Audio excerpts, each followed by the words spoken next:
Hello, everyone, and welcome to the next installment of the Andy Warhol Diary and the old Razzle Dazzle. This is Mobo, and we're going to talk about Wednesday, December 1st, 1976.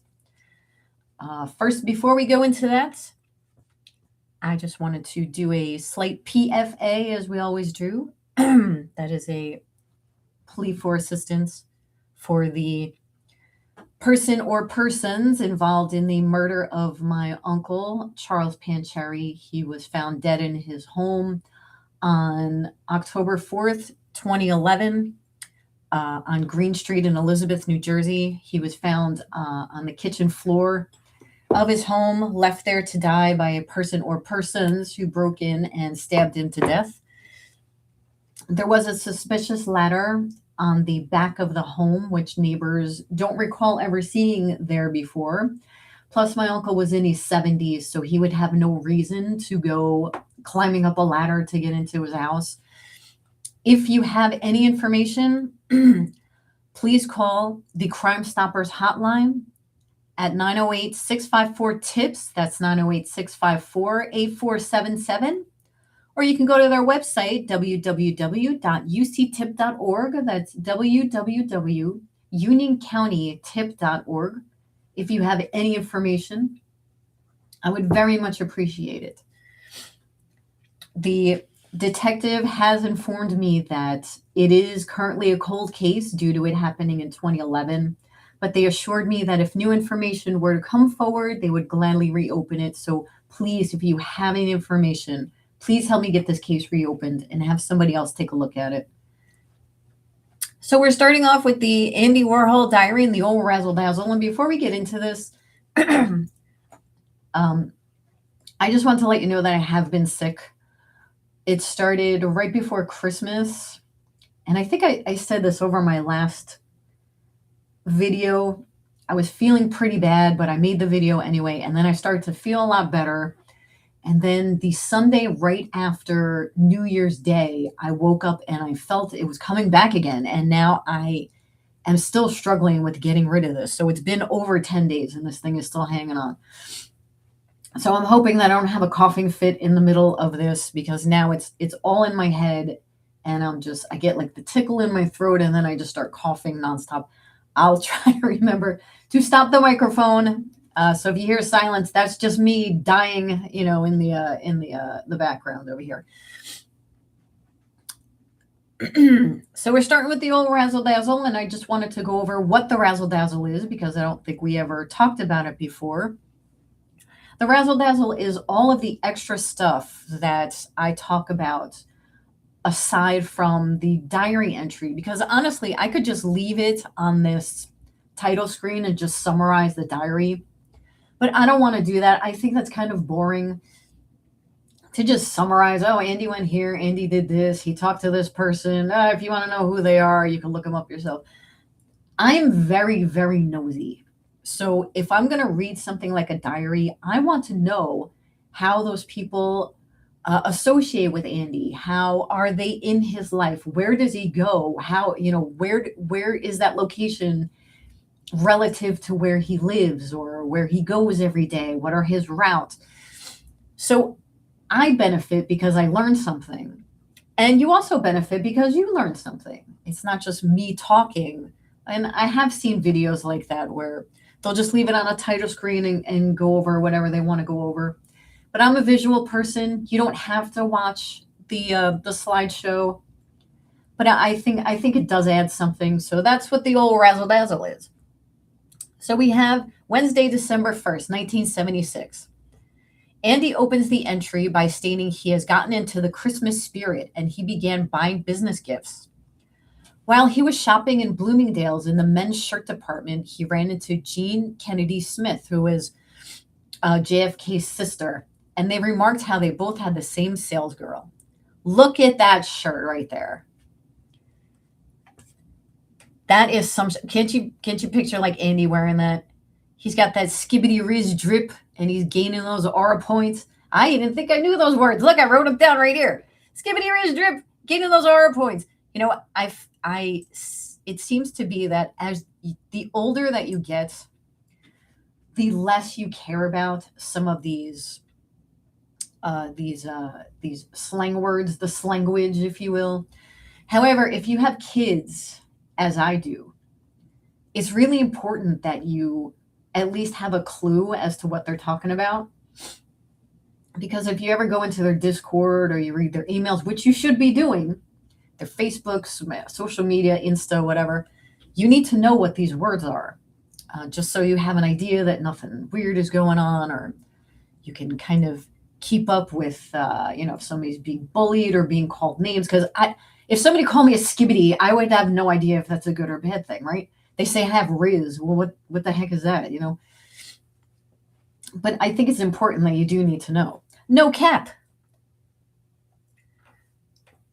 Andy then took a cab to Union Square, and the mysterious Ricky Clifton took some pictures of Amos.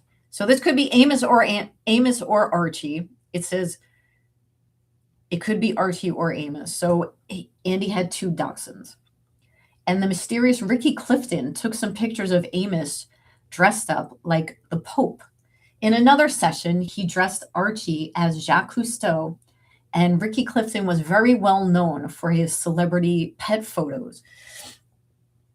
Now, it seems that Ricky Clifton was into all kinds of things. He was just a jack of all trades who loved to infiltrate into those famous social circles, and he kind of found his niche with taking pet photos of celebrities. So that's Ricky Clifton, but here's a nice article if you want to get into it, if you want to do some research on your own, because we could go down this road and then we'd never get back to the diary, because this guy was just into everything. After the pictures, Andy left to go to the Illeana Sonnabend Gallery to attend the David Hockney opening. Andy stated Hockney wasn't showing any new stuff, just portfolios. This is David right here.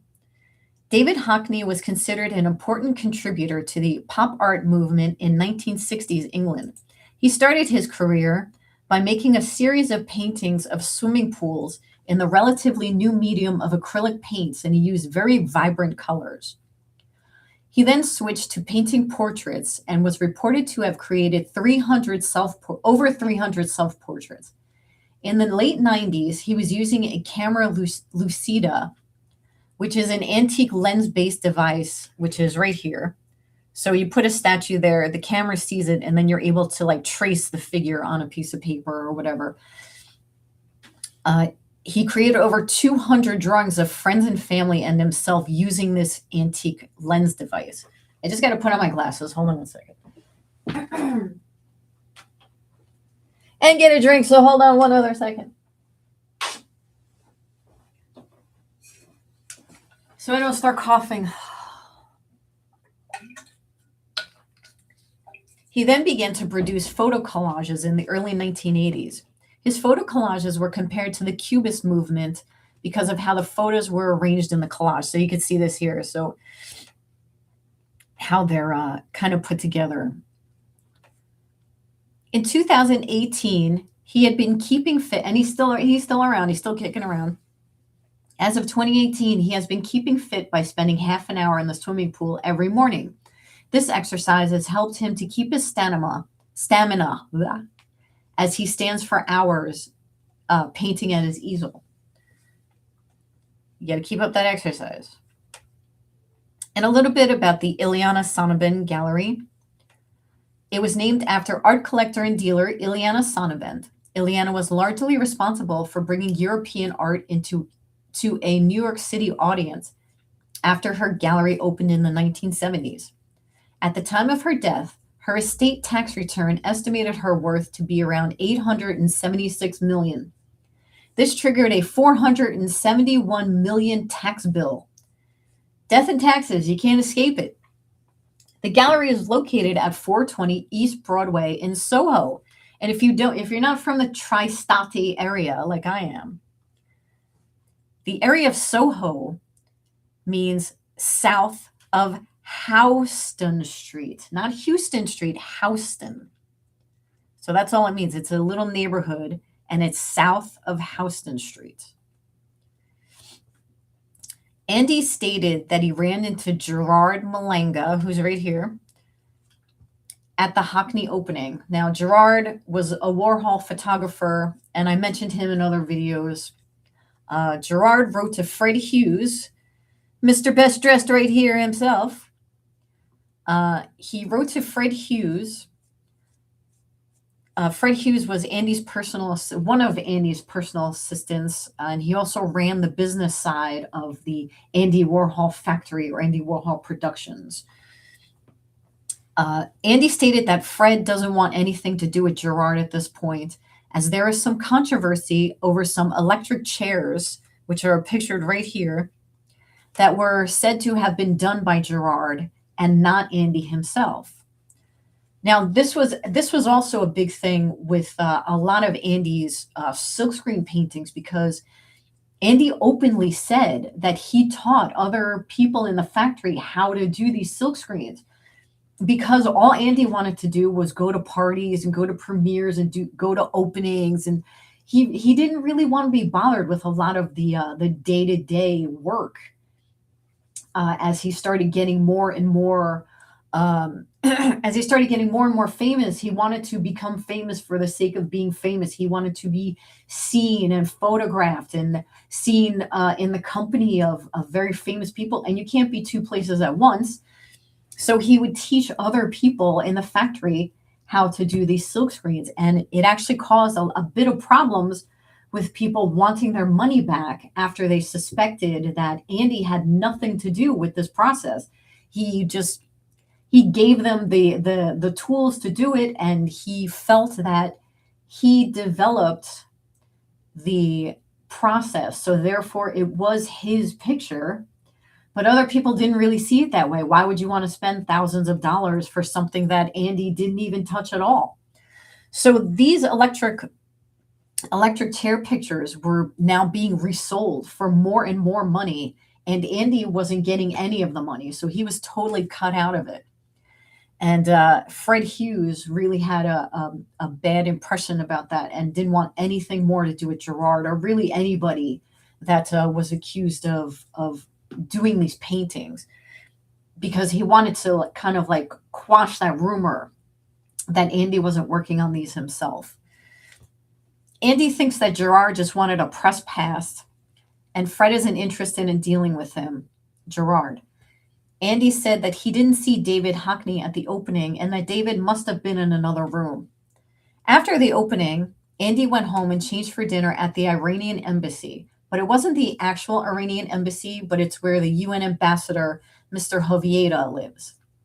A woman named China Machado, who's pictured right here, was at the dinner and stated she knows the ambassador for 10 or more years from her time in France when they were both hanging around with French filmmakers in the 1960s. China was an American-born fashion model, editor, and TV producer. She was the first model of color to appear in Harper's Bazaar in 1959. She began her modeling career for Givenchy, who was under the impression she was sent there to fill in for a sick girl. She was asked to join the modeling group who worked for the house. During her stay with Givenchy, she was the highest paid runway model in Europe, earning $1,000 a day. And I heard something recently. This might be kind of weird, but my cats love watching Peppa Pig. I don't know if it's the shapes or the voices or just the colors, but they love to watch Peppa Pig. So just like out of curiosity, I started looking up the voice actors.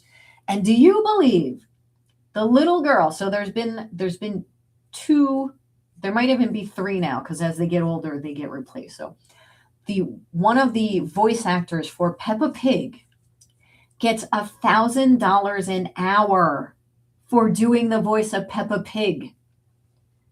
It's crazy. So China met Diana Vreeland in New York City, and Diana introduced China to photographer Richard Avedon, with whom she developed a very close friendship. Now, everybody knows Richard Avedon. I know him because I like the Beatles, so I'm very familiar with this set of photographs. And look, you can get one of these. There's only 2 left in stock for $625. You could have one of these actual posters for $625. Order now. Avedon Where did I leave off? Okay, Andy and China talked about what a terrible person Avedon was.